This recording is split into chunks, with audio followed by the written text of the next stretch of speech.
आप सभी को राधे राधे, जय श्री कृष्णा। होली अष्टमी की हार्दिक शुभकामनाएं। 13 अक्टूबर को होली अष्टमी का व्रत रखा जाएगा और व्रत का समय, पूजा का शुभ मुहूर्त और जो है पूजा में हमें किन किन सामग्रियों की आवश्यकता होगी, पूजा की सारी सामग्री, पूजा विधि के साथ साथ अंत में मैं आपको बताऊंगी कि अगर आपके घर में लड्डू गोपाल है तो इस दिन लड्डू गोपाल को विशेष स्नान कराया जाता है, जिसके द्वारा आपकी सारी मनोकामनाएं पूरी होती है। निसंतान को संतान की प्राप्ति होती है और जिनके जीवन में पहले से ही संतान सुख है तो उनकी संतान दीर्घायु होती है, उनकी संतान को सफलता मिलती है और उनके जीवन में खुशियां आती है। होली अष्टमी माता के साथ साथ ठाकुर जी भी उनके बच्चों की रक्षा करते हैं। तो वीडियो में अंत तक बने रहना, वीडियो को स्किप बिल्कुल भी मत करना ताकि आपको सारी जानकारी एक ही वीडियो में अच्छे से मिल जाए। सबसे पहले हम बात करते हैं पूजा सामग्री की, जो सबसे अधिक अत्यंत अनिवार्य है किसी भी पूजा विधि को पूर्ण करने के लिए। सबसे पहले आपको एक साफ चौकी लेनी है। उस चौकी के ऊपर आपको लाल रंग का आसन बिछाना है। आसन आप साफ सुथरा पहले इस्तेमाल किया हुआ भी धोकर ले सकते हो। अगर आपके पास नया आसन है तो आप उसी आसन को दोबारा इस्तेमाल कर सकते हो। उसके पश्चात जो है हमें गणेश जी भगवान की कोई तस्वीर लेनी है। छोटी सी मूर्ति भी आप ले सकते हो। होली अष्टमी माता का जो कैलेंडर आता है, तस्वीर आती है, तो उसमें भी गणेश जी भगवान की अगर प्रतिमा है, तस्वीर है, तो देखिए आपको अलग से लेने की आवश्यकता नहीं है। लेकिन अगर आपके कैलेंडर में होली माता की तस्वीर में गणेश जी भगवान विराजमान नहीं है तो आपको अलग से गणेश जी भगवान की तस्वीर को विराजित करना होगा। उसके पश्चात हमें जो है होली अष्टमी माता का कैलेंडर लेना है। अगर आप कैलेंडर लेते हो तो हर साल आपको नया लेना है, लेकिन अगर आपके पास तस्वीर है तो हर साल आप उसी तस्वीर से पूजा कर सकते हो। होली अष्टमी की पूजा में सबसे जरूरी होता है अनाज यानी गेहूं। हमें थोड़े से गेहूं लेने हैं। उसके पश्चात हमें होली अष्टमी के कलश लेने हैं। कलश देखिए पारंपरिक तरीके से आप जो है मिट्टी के कलश, कोरे कलश भी भर सकते हो। अगर आपके घर में होली अष्टमी के कलश है, आपकी सासू माँ ने आपको पहले से होली दी है, स्टील की या फिर तांबे की या पीतल की, तो हर साल उन्हें ही साफ शुद्ध करके धोकर उन्हीं कलश को भरने की परंपरा भी कहीं पर चली आ रही है। लेकिन अगर आपके घर में यह परंपरा नहीं है तो आपको बिल्कुल मिट्टी के नए कलश लेने हैं। होली अष्टमी माता के लिए आपको लाल रंग की चुनरी लेनी है और कलश जो है आपको वो 2 लेने हैं, चाहे मिट्टी के हो या फिर आप हमेशा जो इस्तेमाल करते हो वह वाली होली हो। आपको 2 कलश लेने हैं। आप घी का या फिर तिल के तेल का आपको दीपक लेना है। यहाँ पर थोड़ा सा सिंदूर हम लेंगे, जिससे हमें होली अष्टमी माता को टीका करना है, सात्विक बनाने हैं। और हमें फलों का, जो भी आपके पास मौसमी फल है, जो भी मौसमी फल आपके पास है, उन फलों का भोग लगाने के लिए हमें कोई 2 फल या फिर 1 फल भी आप ले सकते हो। केला या सेब फल का भोग लगाने के लिए फल लेने हैं। कहीं कहीं पर हलवा पूरी का भोग लगाया जाता है, कहीं पर पूड़े और पतासे का भोग लगाया जाता है, तो कहीं पर जो है सिर्फ गुलगुले का भोग लगाया जाता है। आपके यहाँ पर जिस प्रकार से भोग लगाते हैं उसी प्रकार से आपको भोग लगाने के लिए थाली लेनी है। थोड़ी सी हल्दी हम लेंगे, जिससे हमें अपने जो है होली अष्टमी माता को तिलक लगाना है, गणेश जी भगवान को तिलक लगाना है और अपने कलश पर भी सात्विक हल्दी से ही बनाना है। कलश पर बांधने के लिए हमें एक कलावा लेना है और आपके पास साहू माला होगी। साहू माता की माला होती है जो हर बार हम होली अष्टमी के दिन पूजा करने के बाद धारण करते हैं। सभी माताएं अपने संतान की लंबी आयु के लिए साहू माला को गले में धारण करती है। तो हमें जो है पूजा करते वक्त अपनी साहू माला यानी जो चांदी की होती है, जिसमें हर बार बीज डाले जाते हैं, उस माला को अवश्य लेना है। अलग से 1 लोटा जल लेना है, जिसे हम कहानी सुनने के बाद सूर्य देवता को अर्घ देंगे। बायना निकालने के लिए हमें कोई सूट या साड़ी है, जिसे भी आप बायना देते हो अपने सास ससुर को, उसी हिसाब से आपको वस्त्र लेने हैं। आप जो है पैसे भी रख सकते हो। उसके ऊपर दक्षिणा रखनी है। आपको माता होली अष्टमी को श्रृंगार समर्पित करने के लिए 16 श्रृंगार, 5 श्रृंगार या फिर जितनी आपकी सामर्थ्य है उसके अनुसार आपको श्रृंगार भी अवश्य लेना है। आपको होली अष्टमी माता की कथा करने के लिए अगर आपके पास पुस्तक है तो आपको वह पुस्तक भी लेनी है। नहीं तो आपके कैलेंडर के नीचे भी होली अष्टमी माता की कथा होती है, आप वहां से कथा पढ़ सकते हो। आप अपने मोबाइल में भी कथा सुन सकते हो। होली अष्टमी माता को समर्पित करने के लिए आपको सिंदूर लेना है। यह थी हमारी जो है होली अष्टमी पूजा की सामग्री। जो आपके पास आसानी से उपलब्ध हो जाएगी। और इसी सामग्री के साथ जब हम अपनी पूजा विधि करते हैं तो हमें होली अष्टमी की पूजा का पूरा फल प्राप्त होता है। तो अच्छे से देख लीजिए, आपकी कोई चीज रह ना जाए, इसलिए अपनी हर एक चीज को पूजा करने से पहले चेक कर लीजिए, ताकि आप अगर कोई कमी रह गई हो उसे अच्छे से अपनी पूजा में रख सके, बार बार आपको उठना न पड़े। इसलिए सभी सामान को अपनी चौकी पर पहले से ही आप रख लीजिए। ये थी हमारी होली अष्टमी माता की पूजा की सारी सामग्री। होली अष्टमी की पूजा करने के लिए सबसे पहले हमें एक चौकी की आवश्यकता होती है। चौकी के ऊपर आपको लाल या पीले रंग का कपड़ा बिछाना अत्यंत आवश्यक है, जिसे हम आसन कहते हैं। तो आप वह आसन धुला हुआ भी ले सकते हो, कोरा भी ले सकते हो, या फिर आपने कई बार इस्तेमाल किया है तो गंगा जल छिड़क कर भी आप आसन को इस्तेमाल कर सकते हो। उसके पश्चात आपको जो है होली अष्टमी माता को थोड़े से गेहूं पर आसन देना है।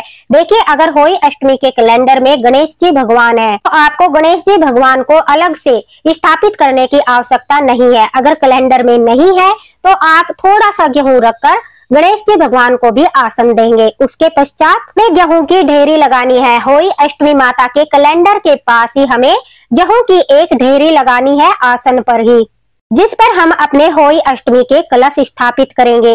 एक छोटी सी ढेरी हमें अपने दिया स्थापना के लिए भी वहीं पर लगानी है, ताकि हम अपने दिए की स्थापना कर सके। हमें अपने कलश लेने हैं। आप मिट्टी के कलश ले सकते हो, तांबे के कलश ले सकते हो, या फिर आप पीतल के कलश भी ले सकते हो।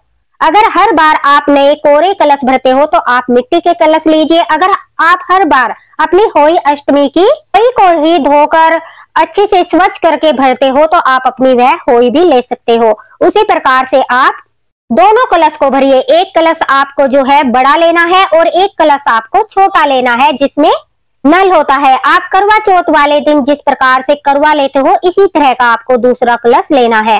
कलश में आपको शुद्ध साफ स्वच्छ जल भर लेना है। कहीं कहीं पर एक कलश को गेहूं से भरा जाता है और दूसरे कलश को जल से भरा जाता है। तो आपके यहाँ पर जो पारंपरिक यानी जो परंपरा है उसी के अनुसार आपको अपना होली अष्टमी का कलश भरना है। हमारे यहाँ पर जल से भरा जाता है, इसलिए मैंने अपने दोनों कलश को जल से भरा है। उसके पश्चात अपने कलश पर आपको कलावा बांधना है। कलावा बांधने के पश्चात कलश में आपको ज्यादा कुछ नहीं डालना है, सिर्फ और सिर्फ आप गंगा जल डाल लीजिए। दोनों कलश में थोड़ा थोड़ा गंगा जल डालकर एक दूसरे के ऊपर गेहूं की ढेरी के ऊपर हम अपने कलश को स्थापित कर देंगे। और देखिए, ध्यान रखिए, जो नल वाला कलश है यानी करवा है, उसे आपको बड़े कलश के ऊपर ही रखना है। उसके पश्चात हल्दी से अपनी होली अष्टमी के कलश पर आपको सात्विक बनाना है। कहीं कहीं पर हल्दी के हाथ भी छापने की परंपरा होती है। 5 हल्दी के हाथ के थापे लगाए जाते हैं। तो अगर आपके यहाँ पर यह परंपरा है तो अवश्य ही आपको दीवार पर होली अष्टमी के कैलेंडर के पास हल्दी के 5 हाथ अवश्य ही छापने हैं। अब दूसरी ढेरी लगाकर आप यह चावल से भी लगा सकते हो, गेहूं से भी लगा सकते हो और बाजरे से भी लगा सकते हो। छोटी सी एक ढेरी लगाकर उस पे आपको दिया स्थापना करनी है। और यह दिया हमारी संतान की सुरक्षा के लिए, उज्जवल भविष्य के लिए होली अष्टमी माता के सामने जलाया जाता है। तो इसकी स्थापना पूजा में करना अत्यंत आवश्यक है। इसे बिल्कुल भी आपको भूलना नहीं है। आपको अपने होली अष्टमी के कलश भरने के पश्चात दीपक स्थापना अवश्य ही करनी है। और देखिए, अगर आप 12 बजे पूजा करने के पश्चात अपने व्रत का पारण करते हो तब भी आप यह दीपक शाम तक जलाइए। अगर आप अपनी होली अष्टमी का पारण रात के समय चंद्रमा और तारे को अर्घ देकर करते हो, फिर भी आपको जो दिया आपने होली अष्टमी माता के सामने जलाया है उसे शाम तक अवश्य ही जलाना है। उसके पश्चात हम अपनी होली अष्टमी माता को, अब सबसे पहले हमें गणेश जी भगवान को हल्दी से तिलक करना है। उसके पश्चात हमें अपनी होली अष्टमी माता को और तस्वीर में जितनी भी तस्वीरें बनी है, जैसे चांद, सूरज जितनी भी है, उन सभी को हल्दी से तिलक करना है।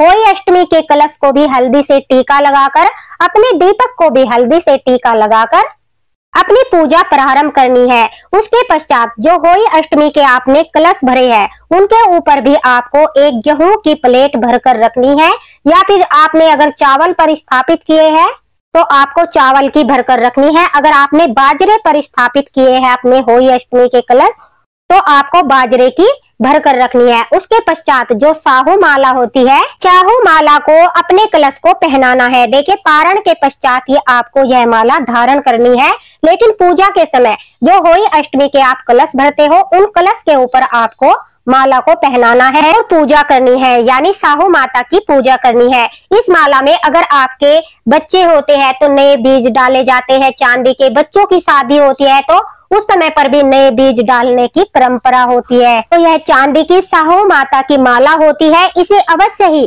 कलश पर धारण कराना चाहिए। उसके पश्चात 1 लोटा जल आपको अलग से भर कर रखना है, क्योंकि कथा सुनने के बाद सूर्य देवता को अर्घ देने के लिए यह लोटा भरा जाता है, इसलिए 1 लोटा जल आपको अवश्य ही भरना है। आपको भोग लगाने के लिए जो आपके यहाँ पर गुलगुले का भोग लगता है, पतासे का भोग लगता है या हलवा पूरी का भोग लगता है, उसका भोग हम अपनी होई अष्टमी माता को लगाएंगे। उसमें फल, केला, सेब जो भी आपके पास है, 1 फल, 5 फल, जितने भी फल आपकी सामर्थ्य के अनुसार होई अष्टमी माता को हम फलों का भोग लगाएंगे।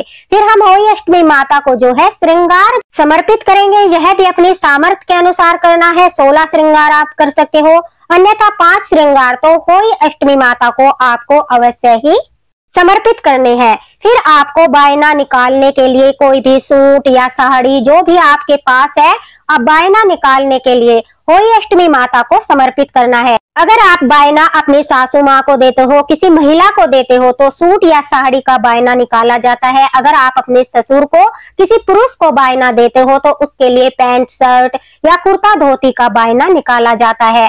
अपनी सामर्थ्य के अनुसार उसके ऊपर आपको दक्षिणा रखनी है। दक्षिणा आप कितनी भी रख सकते हो, 101, 501, जितनी आपकी सामर्थ्य है उसी के अनुसार आपको जो है दक्षिणा रखनी है। और फिर उसके पश्चात हाथों में थोड़े से गेहूं या चावल लेकर आपको होई अष्टमी माता की कथा पढ़नी है। अगर आपके पास पुस्तक है तो उसमें से पढ़ लीजिए। सबसे पहले गणेश जी भगवान की कथा करेंगे, फिर होई अष्टमी माता की कथा करेंगे। अगर आपके पास पुस्तक नहीं है तो जो कैलेंडर आपने स्थापित किया है तो ध्यान से देखिए, उसमें भी होई अष्टमी माता की कथा है, वहां से आप अपनी कथा पढ़ सकते हो। कथा पढ़ने के बाद जो चावल या गेहूं आपने हाथ में लिए हैं, उनमें से कुछ गेहूं जो है होई अष्टमी माता को समर्पित करने हैं। अर्घ देने वाले लोटे में कुछ दाने डालने हैं।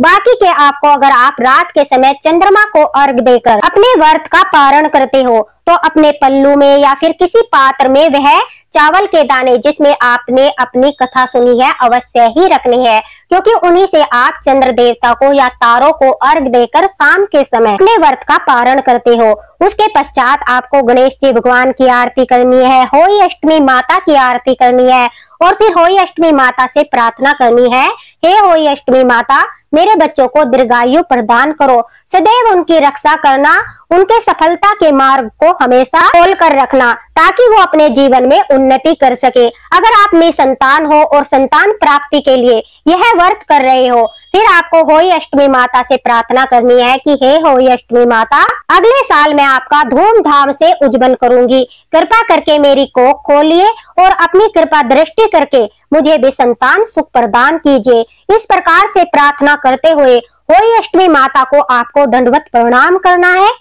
अगर आप दोपहर के समय ही अपने व्रत का पारण करते हो तो आपको जो है सूर्य देवता को अर्घ देकर जो आपने भोग लगाया है उस भोग की थाली को और जो बायना निकाला है अपने सासू माँ या अपने ससुर जी को पांव छूकर देना है। उसके पश्चात आपके यहाँ पर जिस प्रकार से रिवाज है, देखिए कहीं कहीं पर जो होई अष्टमी माता के कलश होते हैं वो दीपावली तक स्थापित रहते हैं, उन्हें दीपावली के दिन ही हिलाया जाता है। उन कलश के जल से जो है अपनी संतान को स्नान कराकर महिलाएं जो है उन कलश को होई अष्टमी माता के पास से उठाती है। तो आपके यहाँ पर जिस प्रकार से करते हैं उसी प्रकार से आपको करना है, अन्यथा आपको एक कलश जो है खाने पीने में इस्तेमाल कर सकते हो उसका जल, दूसरा कलश जो है आप किसी पौधे में विसर्जित कर सकते हो। इस प्रकार से भी होई अष्टमी माता के कलश को इस्तेमाल किया जाता है। अगर आपने एक कलश गेहूं से भरा है और दूसरा जल से भरा है तो गेहूं से भरा हुआ कलश आपको दान करना है।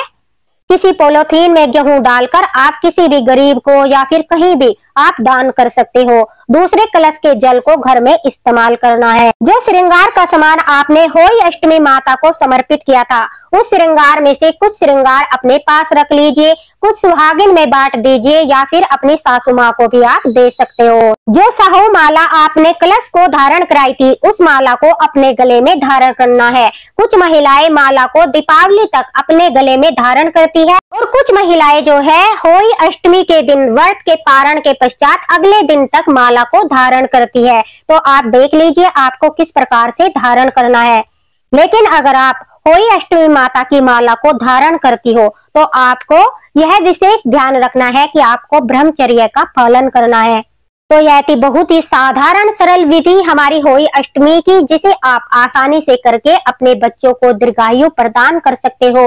होली अष्टमी माता का आशीर्वाद प्राप्त करके उनसे अपने बच्चों के लिए प्रार्थना कर सकते हो। बात करते हैं अगर घर में लड्डू गोपाल विराजित है तो इस दिन लड्डू गोपाल के प्रति भी वही भाव रखना चाहिए जो आप अपने बच्चों के साथ रखते हो। जिस तरह से आप अपने बच्चों को उपहार इत्यादि देते हो, मैंने कल भी वीडियो में बताया था, उसी प्रकार से आपको ठाकुर जी को भी उपहार अवश्य ही देना है।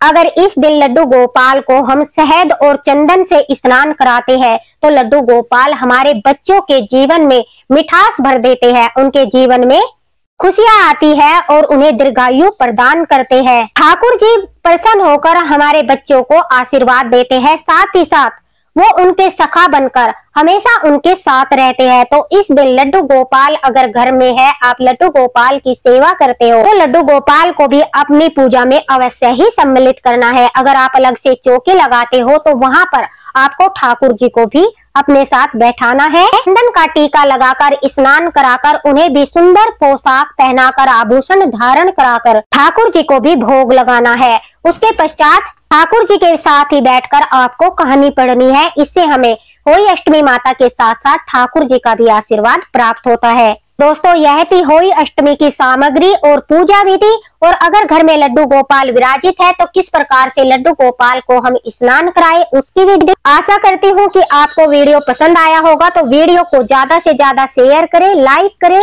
और कमेंट बॉक्स में अगर आप कुछ पूछना चाहते हो तो पूछ सकते हो, आपको तुरंत रिप्लाई मिलेगा। अगर निसंतान महिलाएं होली अष्टमी के दिन ठाकुर जी की प्रेम पूर्वक सेवा करती है, पुत्र रूप में उन्हें पुत्र रूप में विराजमान करके अपने घर में उनके लिए होली अष्टमी का कलश भरकर यह भाव करती है कि हमारे पुत्र ठाकुर जी है, तो कहते हैं कि अगले साल तक होली अष्टमी माता कृपा करती है, ठाकुर जी कृपा करते हैं और उसकी निसंतान महिला की गोद को अवश्य ही भरते हैं। होली अष्टमी माता भी होली अष्टमी का व्रत करने वाली हर महिला की कोख को खोलती है और उन्हें संतान सुख प्रदान करती है। तो कई बार महिलाएं क्वेश्चन करती है कि हमारी संतान नहीं है तो क्या हम होली अष्टमी का व्रत कर सकते हैं।